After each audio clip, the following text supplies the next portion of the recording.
already existed and they have their sulfur peak, what we do, we say, okay, we offer external degassing. Shell and Exxon, they are internal degassing, so the sulfur peak size have to be large enough. But GAA, Allison, or Amoco, they are external degassing.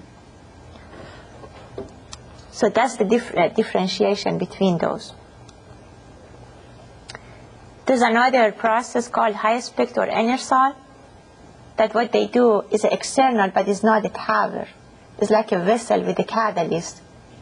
They pump the sulfur from a sulfur pit to that vessel, degas it, and then send it out. And it's their design. And AquaSulf is by Lorgy. They use again, this is internal degassing, and they use a solvent. We don't offer this very much because the solvent is very poisoning and very dangerous. And the refineries are afraid operators get exposed to that. So we don't offer them anymore. But we used to offer them a lot. You remember I talked about limitation of the recovery? This is what we get from the, if you have 2-stage, depending on the feed composition, we get 94 to 95. If you have 3-stage, 96 to 97%. But we need overall recovery 99.99, and that's the area then we have to do tail gassing. If somebody come and say, I need this recovery, I cannot do it only with the tail SRU. I need a tail gasoline.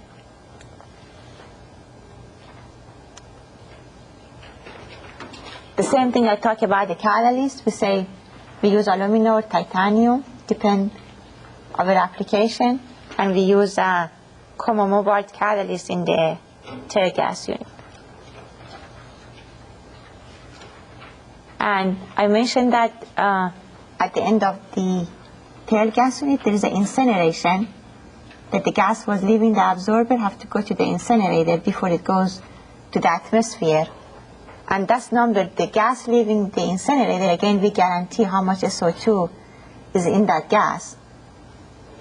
The normal practice is 250 ppm of SO2, but now it becomes lower and lower because of the new emission requirement.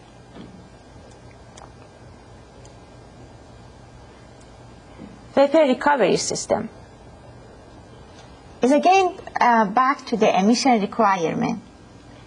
You remember I said that when we do sulfur degassing, we sweep the H2S, right? To remove the H2S from sulfur.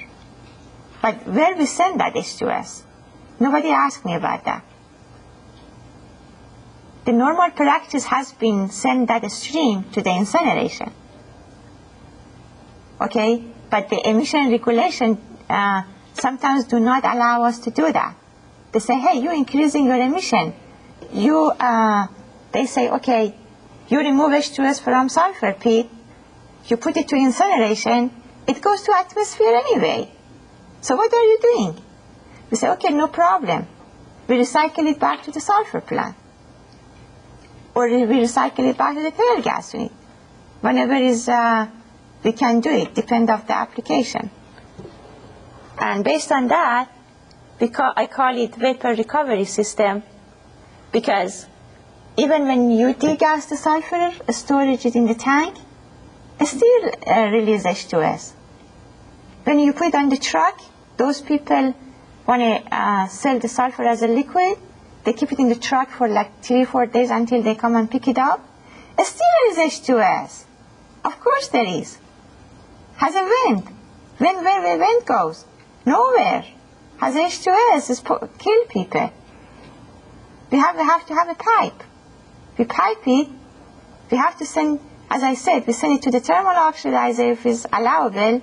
If not, we collect all the vapor. And we send it to the front of sulfur plant. So any possible gas you see that the government pointed out on, hey, you cannot send this out. We have to take it somewhere. And we recycle it back. And there is a paper, again, on the Wally Parsons website that I discussed about all the possible options we can treat vapor recovery system.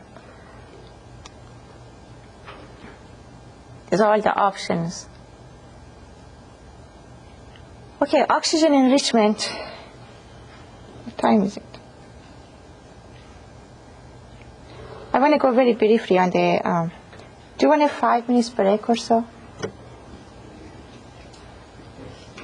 Go to the new subject.